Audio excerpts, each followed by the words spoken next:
दोस्तों, आज हम दुनिया के सबसे बेहतरीन म्यूजियम राइक्स म्यूजियम एम्स्टर्डम नीदरलैंड में है। इस म्यूजियम की स्थापना 17 अप्रैल 1798 को द हेग, जहां इंटरनेशनल कोर्ट ऑफ जस्टिस है, वहां हुई थी। 1808 में इस म्यूजियम को यहाँ नीदरलैंड के एम्स्टर्डम में राजमहल में स्थानांतरित कर दिया गया और फिर उसके कुछ वर्ष बाद इस म्यूजियम की स्थापना हुई और अब ये म्यूजियम पूरी दुनिया में विख्यात म्यूजियम है। इसमें 4 कक्ष हैं और इन चारों कक्षों में विश्व इतिहास के अलग अलग स्वरूपों को दिखाया गया है। 0 कक्ष में यानी कि अंडरग्राउंड सन 1100 से 1600 तक का इतिहास दिखाया है, जबकि दूसरे कक्ष में 1700 से 1800 का और फिर 1800 से 1900 का, फिर एक अलग कक्ष में 1600 से 1650 का और 1650 से 1700 का, और फिर तीसरे मंजिल पर 1950 से 2000 तक का। इस तरह का इतिहास यहाँ दिखाया गया है। इसकी विशेषता ये है कि यहाँ 8000 विषयों पर तकरीबन 10 लाख जो दर्शनीय वस्तुएं हैं उनको रखा गया है। और अद्भुत बात ये भी है कि यहाँ एक विशाल लाइब्रेरी है जिसके अंदर 4.5 लाख पुस्तकों को, जो विभिन्न विषयों पर है, उसको रखा गया है। मैं यहाँ ये भी कहना चाहूँगा कि हम चाहे कहीं भी हों, दुनिया के किसी भी हिस्से के हों, उस हिस्से के इतिहास को, उसके पुरातत्व को, सभी विषयों को यहाँ बड़ी खूबसूरती से जचाया गया है।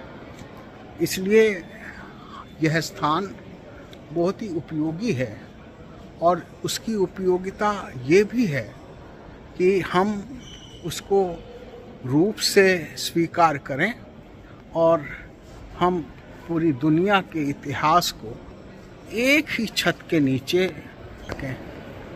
और यही इस म्यूजियम की खूबसूरती है। हम कोशिश करेंगे कि यहाँ के प्रत्येक हिस्से में जाएं और हम उसको देखें और उसकी खूबसूरती को न केवल निहारें, अपितु वे क्या कहना चाहती हैं इस पर भी हम अपनी दृष्टि बनाएं। तो इसलिए आज हम यहाँ हैं और हम इस राइक्स म्यूजियम के विभिन्न स्थानों पर जाकर, विभिन्न फ्लोर्स पर जाकर यहाँ उसका अध्ययन करने की कोशिश करेंगे। यह म्यूजियम का बेसमेंट है और यहाँ पर सन 1100 से 1600 तक की खास वस्तुओं को, खास दर्शनीय चीज़ों को रखा गया है। आप देख सकते हैं यहाँ बर्तन हैं, यहाँ पर धातु की मूर्तियाँ हैं, यहाँ चित्र हैं। और इसी तरह से अगर आप आगे बढ़ते जाएंगे तो देखेंगे कि यहाँ अलग अलग जेवरात को भी दिखाया गया है। ये बहुत ही दर्शनीय स्थान है। और ये आप देखिए कि ये एक चांदी का बर्तन दिखाया है, लटकन पर लटका हुआ। और इसी तरह से अगर हम बढ़ते चलें, ये कास्ट की मूर्तियां हैं, ये कुछ छुरियाँ, चाकू और दूसरे वो दिखाए हैं। यहाँ ये मूर्तियाँ दिखाई हैं और यहाँ पर आप अगर सामने देख रहे हैं तो सैनिकों के जो वस्त्र हैं उन्हें भी यहाँ दर्शाया गया है। इसकी खूबसूरती का अद्भुत आलम है और इसको हम एक अलग ही नज़रिए से देख सकते हैं और इसका पूरा आनंद उठा सकते हैं। ये मूर्तियां हैं और ऐसी मूर्तियां हैं जैसे लगेगा कि अभी बोल उठेंगी। ये चित्र हैं, पेंटिंग्स हैं, ये मदर मैरी के चित्रों को दर्शाया गया है और इस तरह से हर जगह अलग अलग खूबसूरती के चित्रों को और मूर्तियों को दर्शाया गया है। हम अभी एक ऐसे कक्ष में प्रवेश करने जा रहे हैं जहाँ पर हम तरह तरह के गहने पाएंगे, कपड़े पाएंगे। ये प्रभु ईसा का सूली पर चढ़ा हुआ एक मूर्ति है और यहाँ हम अलग अलग तरह के फिर चित्रों को देख रहे हैं, पा रहे हैं और इसकी जो खूबसूरती है उसको निहार रहे हैं। यहाँ के जो चित्र हैं उसमें सैनिकों के चित्र हैं, धार्मिक चित्र हैं और क्योंकि एम्स्टर्डम कैथोलिक चर्च का एक बहुत बड़ा क्षेत्र रहा है, इसलिए प्रभु ईसा को और उनकी जो कथाएं हैं उनको जोड़कर यहाँ दर्शाया गया है। सबसे अच्छी बात यह है कि इन प्रदर्शनियों को लेते हुए हम पर कोई इस तरह की पाबंदियाँ आयद नहीं होती कि आप इसकी फ़ोटो नहीं ले सकते, आप इसकी वीडियोग्राफी नहीं कर सकते। इस तरह का कोई भी पाबंदियाँ आयद नहीं है। इसलिए इस तरह से अगर देखें तो ये एक ऐसा संकलनीय जगह बन जाती है जिसको हम हर दृष्टि से देख सकते हैं, समझ सकते हैं और इसका हर तरह से आनंद ले सकते हैं। इस कक्ष में Dutch India company, Japan company और दूसरे उसको दर्शाया गया है कि किस तरह से डच लोगों ने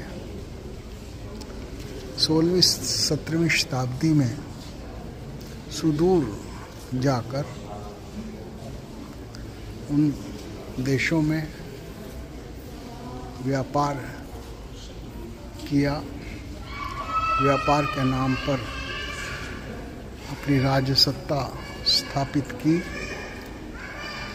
ये सब यहाँ दिखाने की एक कोशिश है और यहाँ यह भी दिखाया गया है इन चित्रों के माध्यम से कि किस तरह से डच लोगों का रहन सहन था, क्या उन लोगों ने अपने किस तरह से के बर्तन थे उनके, किस तरह के सामान को वो संजो कर रखते थे, किस तरह से चित्रकारी थी, किस तरह का फर्नीचर था। इन तमाम चीज़ों को इस कक्ष में दिखाया गया है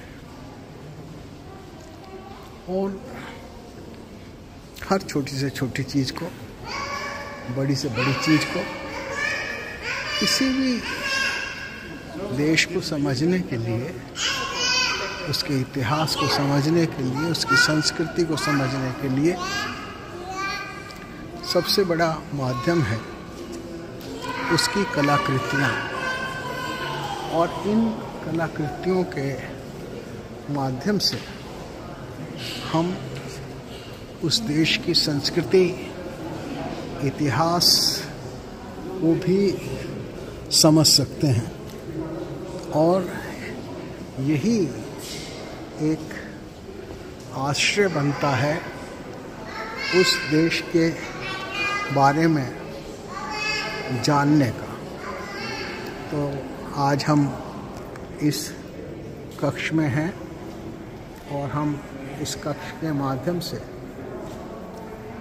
डच इतिहास, सभ्यता, कला के पिछले 1400 वर्षों के संदर्भों को समझने की एक कोशिश कर रहे हैं। और ये कोशिश निश्चित रूप से पूरी तो नहीं है, परंतु एक अवश्य एक मील का पत्थर साबित होगी, ऐसी मैं कामना करता हूँ। और इसी आशा के साथ मैं इन चित्रों को अपने रूप में लेने का प्रयास कर रहा हूँ। इस कक्ष में जहाँ हथियार रखे गए हैं, वहाँ युद्ध के मैदान को भी दर्शाया गया है। किस तरह के हथियार थे, किस तरह के हथियारों से लड़ाई लड़ी गई, ये सब यहाँ इस कक्ष में बड़ी ही बारीकी से दिखाया गया है। एक तरफ लोगों के जनजीवन को दिखाया है और दूसरी तरफ